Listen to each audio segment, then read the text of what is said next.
I slept with my neighbor and it destroyed my life. My husband never suspected until that day. How could you? The words weren't shouted. Oh no, that would have been too easy, too predictable. David's voice was a low, guttural whisper, the kind that vibrates through floorboards and settles deep in your bones like a Louisiana swamp chill. He was holding a single, almost comically vibrant silk scarf. My scarf, the one Beau had bought me from that little shop in the French market. This is what our life has been reduced to, Norma. Cheap fabric and even cheaper lies. I wanted to say something. Anything. But all that came out was the humid New Orleans air, thick and suffocating, tasting of stale coffee and the metallic tang of utter devastation. His eyes, the eyes I'd loved for over 40 years, were looking at me like I was a particularly loathsome insect he'd just found crawling on his prized antique desk. That look was the beginning of the end. It's a hell of a story, how one vibrant piece of silk can unravel a lifetime. But first, please like this video and subscribe if you enjoy these stories. It helps a lot. David. My David. For 42 years, he was my North Star. Or so I told myself, more like a beautifully preserved, rarely visited museum exhibit by the end, if I'm being brutally honest. We lived in one of those grand old dames in the Garden District, all wrought iron lace and windows so tall they seemed to be perpetually sighing at the humidity. He was a historian, you see, obsessed with the city's bones, its buried secrets. He could tell you about every duel fought under every oak, every ghost rumored to haunt every balcony. But the living, breathing woman sharing his bed, I sometimes felt I was less visible than the spirit of Marie Laveau he so often lectured about at Tulane. Our life had a rhythm, predictable as the St. Charles streetcar clattering past. Him, lost in his books and lectures, smelling faintly of old paper and Earl Grey. Me, managing the house, the garden club, the endless polite charity. Luncheons where the chatter was as layered and insubstantial as a good millefeuille. We weren't unhappy, not in the dramatic door-slamming way. It was more a slow fade, a comfortable, air-conditioned numbness. You know, the kind where you're grateful for the quiet until you realize it's the sound of something slowly suffocating. We'd sit on the wide porch, him with his monographs, me with some bestseller I'd forget by the next chapter, the cicadas buzzing their relentless summer song, a soundtrack to our polite estrangement. Sometimes I'd catch his eye and there'd be this flicker, a memory of the boy who'd wooed me with bad poetry and a shared shrimp po' boy. But it would vanish, quick as a hummingbird. Then Beau moved in next door.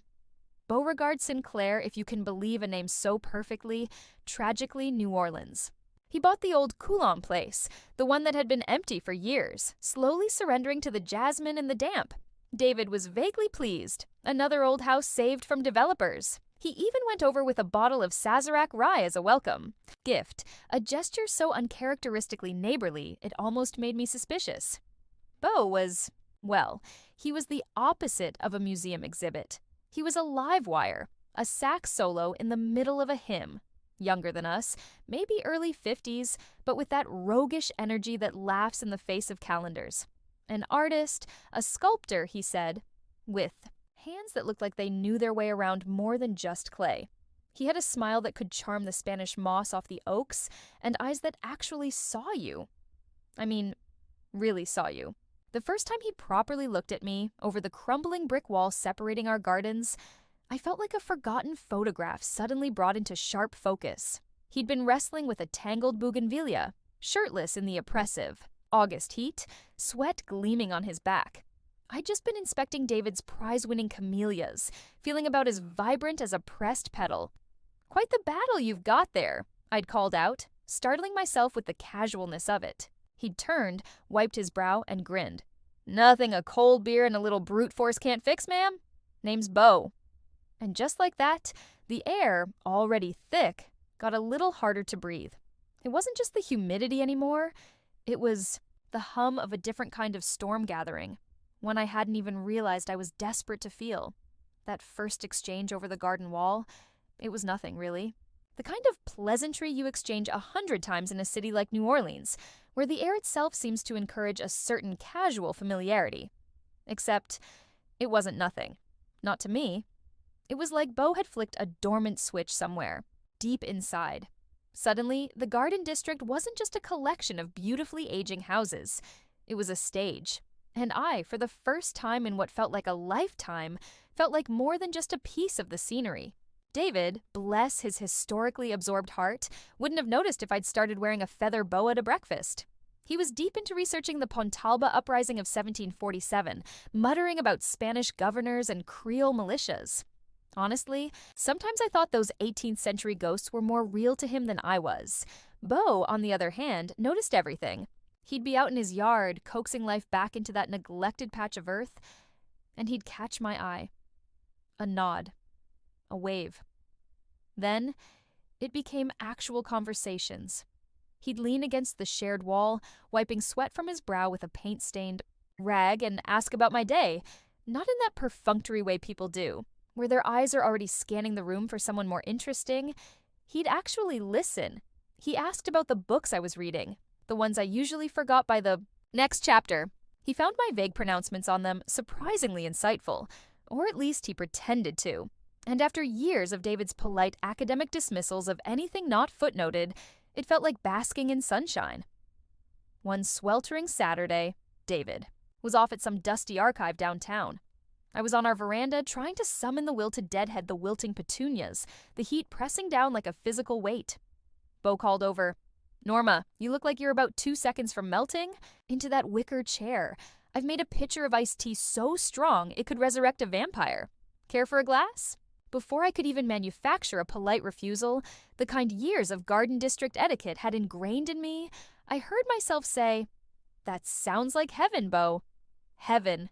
Did I really say that? His yard was a chaotic symphony of works in progress. Half-finished sculptures draped in canvas, strange metal shapes glinting in the sun, a half-carved pelican that looked like it was about to take flight. It was so alive. So different from our perfectly manicured, historically accurate garden. He poured me a tall glass, beads of condensation already racing down its sides. We talked for an hour, maybe more, about the city, about the way the light hit the cathedral in the late afternoon, about the frustrating genius of Tennessee Williams. He told me about his life before New Orleans, a rambling, unconventional journey that made my own carefully curated existence feel like a black and white photograph next to a vibrant oil painting. He had this way of looking at me, a sort of amused curiosity mixed with genuine warmth that made me feel interesting. It was a heady cocktail, especially for a woman who'd begun to suspect her primary function was to ensure David's white shirts were perfectly laundered. The accidental meetings became less accidental.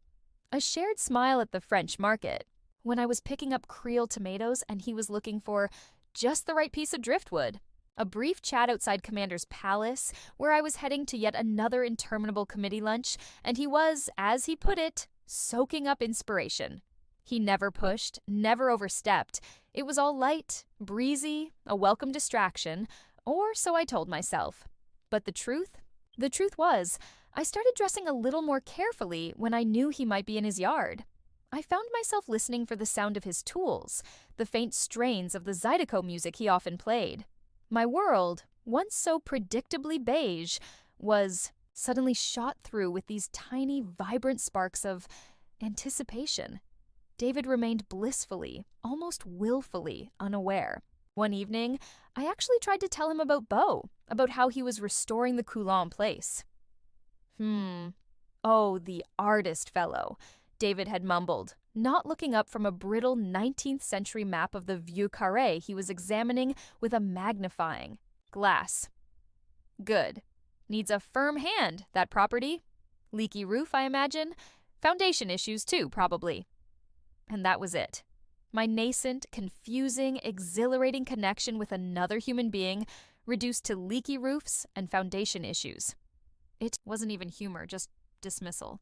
A quiet little confirmation that my inner world was of no more consequence to him than the crumbling mortar on someone else's property. The slow bloom of a dangerous idea began to take root in the fertile ground of that neglect. What if? Just what if? It wasn't a fully formed thought, not yet. More like a melody you can't quite catch, a scent on the breeze you can't quite identify. But it was there, growing. And the scariest part? A tiny, treacherous part of me wanted to see what kind of flower it would become, even if I knew, deep down, it was probably a poisonous one. The hum of that storm was getting louder, the air charged, and I was starting to lean into the wind. That what if? It stopped being a vague melody and started to get lyrics. Humid afternoons found me inventing reasons to be in our shared garden space, my pruning shears suddenly the most fascinating tools I owned. David remained cocooned in his 18th century world, occasionally surfacing to ask if I'd seen his spectacles, usually while they were perched on his own head. It was almost comical, his obliviousness. If our marriage had been a patient on life support, David wouldn't have just missed the flat line. He'd have been in the hospital library researching the history of the stethoscope.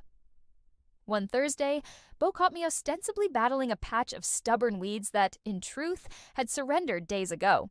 He was holding 2 tickets. "There's a little place down in the Marigny," he said, his voice casual, but his eyes holding that familiar, attentive gleam. "Fantastic traditional jazz. Nothing too touristy. They've got this old trumpet player, Pops Moreau, who can make his horn weep. Thought you might enjoy it. If you're free, that is."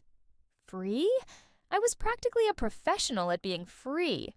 My calendar was a monument to elegantly scheduled emptiness. David had a late faculty dinner, something about interdepartmental synergy, which sounded about as thrilling as watching paint dry, even by his standards. "The Marigny," I said, trying to sound nonchalant, as if I regularly hopped down to listen to obscure trumpet players. I haven't been down that way in ages. Which was true. David preferred the more sedate charms of Uptown or the occasional, very formal foray into the French Quarter for a benefit gala. The Marigny, with its vibrant bohemian heartbeat, was Beau's territory. "Well," Beau grinned, that easy, disarming smile that could probably talk a cat out of a tree. "Pops Moreau is worth the trip. My treat. Consider it a cultural exchange. Your camellias for his blues." How could I resist an offer phrased like that? It was so Beau. That night, I told David I was meeting some of an old college friend who was supposedly passing through town. A lie so flimsy it was practically transparent. But David just nodded, already half lost in a debate about the proper seasoning. For gumbo with a colleague on the phone. I actually put on a dress I hadn't worn in years, a deep sapphire blue that Beau had once idly remarked would match my eyes. The thought sent a ridiculous, youthful flutter through me. What was I doing? It was just music. With a neighbor, a friendly outing. The justifications spun through my head like a frantic prayer wheel. The club was small, dark, and thrumming with an energy that was pure, unadulterated New Orleans. Not the sanitized version for the tour buses, but the real, sweaty, soulful thing. Beau seemed to know everyone, exchanging easy greetings. He found us a small table near the back, the air thick, with the smell of bourbon and anticipation. And Pops Moreau. Oh, he didn't just make his trumpet weep. He made it sing, he made it roar, he made it tell stories that bypassed your ears and went straight to your heart. Beau didn't talk much during the music, just watched, a look of profound absorption on his face. But every now and then, he'd catch my eye and share a small smile, a silent acknowledgement of a particularly beautiful phrase or a breathtaking solo. It was a strange kind of intimacy, this shared experience, a language spoken without words. Between sets, he told me about his own attempts to learn the trumpet as a kid, a disastrous endeavor that apparently resulted in frightening several neighborhood dogs. He made me laugh, a genuine, unrestrained laugh that felt rusty from disuse. He asked me about my dreams, the ones I'd had before I became Mrs. David Pennington, keeper of the historical flame. And the astonishing thing was, I remembered them. Vague, half-forgotten ambitions of painting, of travel, of a life perhaps a little less beige. Talking to him was like finding a hidden room in a house you've lived in for decades. Walking. Back to his car later, the humid night air wrapped around us like a velvet cloak. The streets were quieter now, the sounds of the city softer, more distant. We passed a courtyard, overflowing with night-blooming jasmine, the scent intoxicating. And then he just took my hand. Not in a grab, not in a demanding way. His fingers just found mine, a warm, firm pressure. It was the most natural and yet the most electrifying thing I'd felt in years. My breath hitched. I didn't pull away. Every alarm bell in my head was screaming, a cacophony of "don't stop, danger!" But my hand stayed right where it was. It felt like a lifeline. When we reached his car, parked under a flickering gas lamp, he turned to me. The music still echoed, faintly in my ears, or maybe it was just the pounding of my own heart. "Norma," he said, his voice softer now, rougher. I really enjoyed tonight. His gaze dropped to my lips, just for a fraction of a second, but it was enough. The air crackled. That "what if" was no longer a question. It was a statement, hanging there between us, ripe and heavy as a Creole tomato in August. He didn't kiss me. Not then. But the promise of it, the overwhelming possibility, was more potent than any actual touch. He drove me home, the silence in the car not awkward, but charged, thrumming. When I got out, I felt like I was floating, like I'd stepped out of my own life and into someone else's far more interesting movie. The storm wasn't just gathering anymore. I had walked right into its warm, inviting, terrifying center. I walked into my own house that night feeling like an imposter. The familiar scent of lemon oil and old books, David's neatly folded newspaper on the hall table, the grandfather clock in the dining room chiming its steady, judgmental rhythm, it all felt alien, like a meticulously crafted stage set for himself, a play I no longer had the script for. David was already asleep, a faint, dry snore escaping his lips, oblivious as a stone. I stood in the doorway of our bedroom, the sapphire dress feeling like a costume I needed to shed, and a wave of something cold and sharp washed over me. Guilt? Or was it the thrilling, terrifying chill of a plunge into deep water? Maybe both. Sleep was impossible. My mind replayed every moment with Beau. The music, the laughter, the shocking, unexpected warmth of his hand in mine. That almost kiss under the flickering gas lamp. It wasn't a question of if anymore, but when. And how. The justifications I'd so carefully constructed earlier in the evening now seemed flimsy, transparent. This wasn't about David's neglect, not entirely. This wasn't about a need for cultural exchange. This was about Beau, and about a part of me I thought had withered and died, suddenly, impossibly roaring back to life. It was terrifying. It was exhilarating. It was, I suspected, profoundly stupid. The next day, a Saturday, David announced he was driving out to St. Francisville to examine some plantation archives. "Fascinating stuff, my dear," he'd said over his toast and marmalade. "Correspondence from the 1850s. Should be back late. Don't wait up." He pecked my cheek, a dry, papery kiss that landed somewhere near my ear, and was gone, a man happily marching off to commune with ghosts. The house settled into a profound silence, a vacuum. And nature, as they say, abhors a vacuum. I found myself drifting towards the garden, my feet carrying me before my mind had fully caught up. There was Beau, wrestling with a stubborn piece of driftwood, presumably for one of his sculptures. He looked up as I approached, a slow smile spreading across his face, as if my appearance was the most natural, most expected thing in the world. No pretense today. No talk of petunias or iced tea.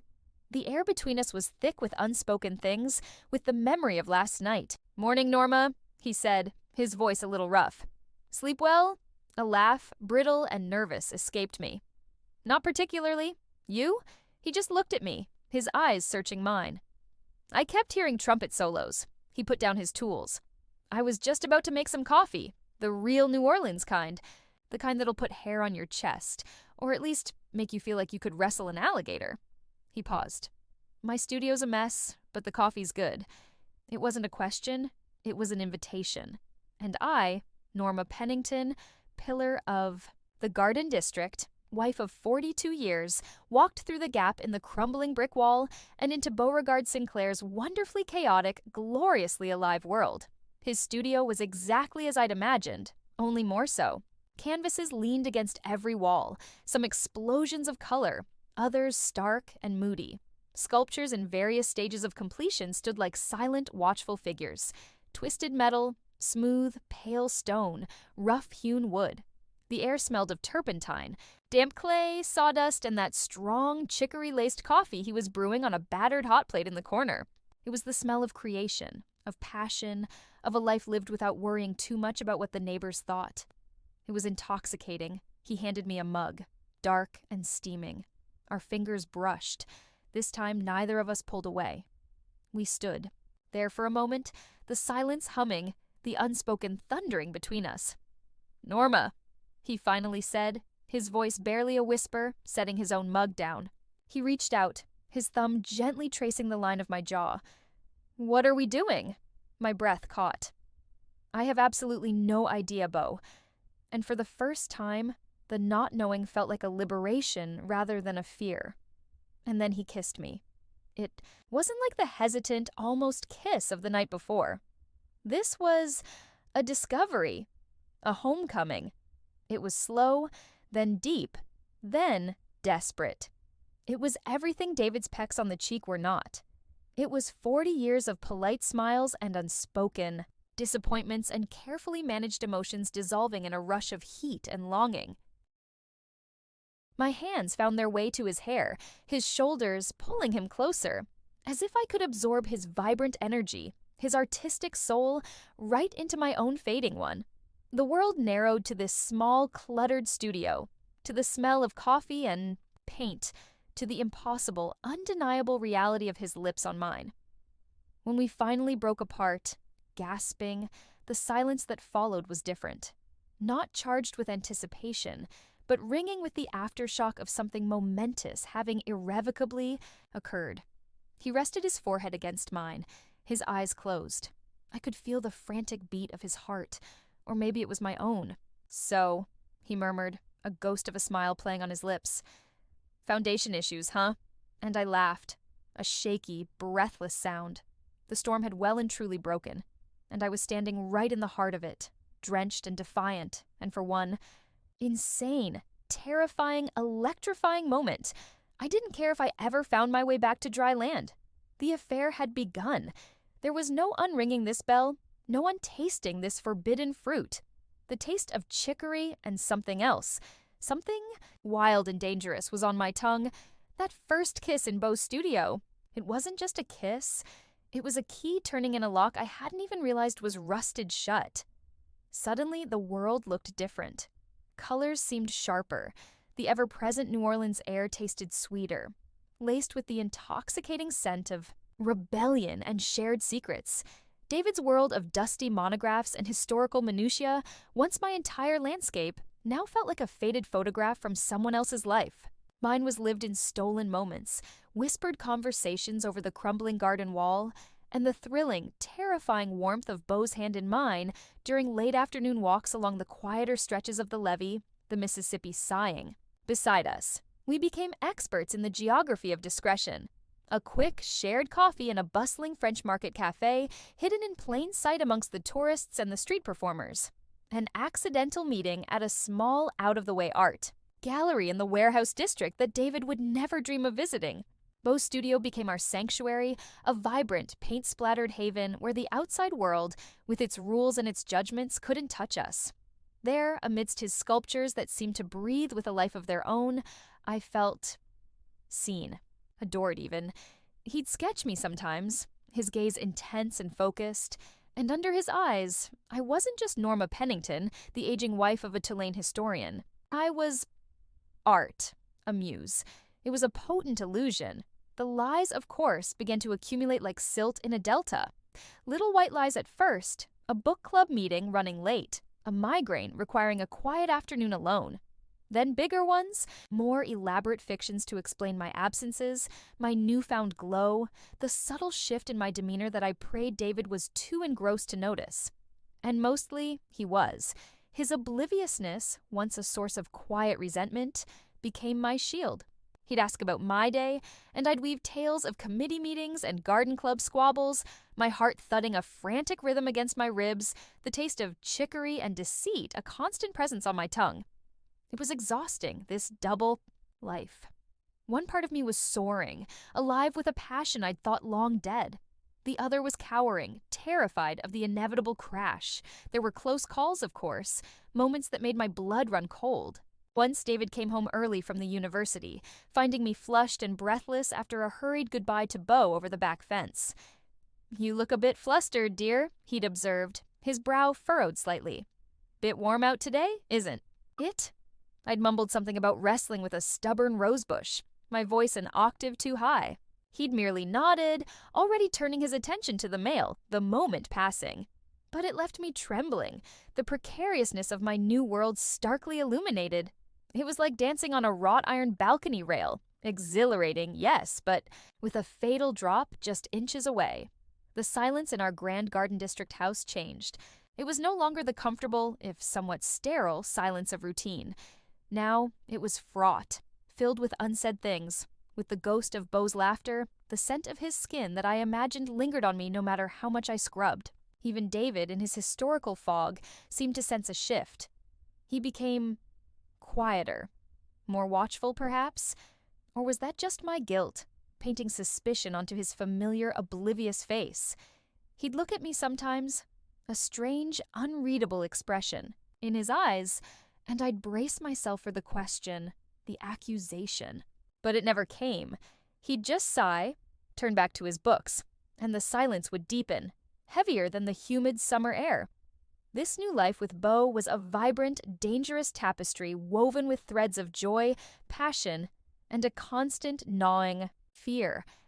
Every stolen kiss, every shared secret, every moment of genuine connection was precious, a jewel gleaming brightly against the dull backdrop of my previous existence. But the price was high. The constant vigilance, the carefully constructed lies, the hollow feeling when I sat across the dinner table from David, a stranger in my own home. I was living on borrowed time, in a borrowed reality. And deep down, a cold knot of certainty was forming. Borrowed things eventually have to be returned, often with interest. The hum of that storm was now the soundtrack of my life, a constant reminder that while the eye of the storm might feel deceptively calm, the winds were still raging all around me and were inevitably going to hit. What would you have done in my situation? Let me know your thoughts in the comments below, and if you want to hear more stories like this, don't forget to like, subscribe, and hit the notification bell so you don't miss out.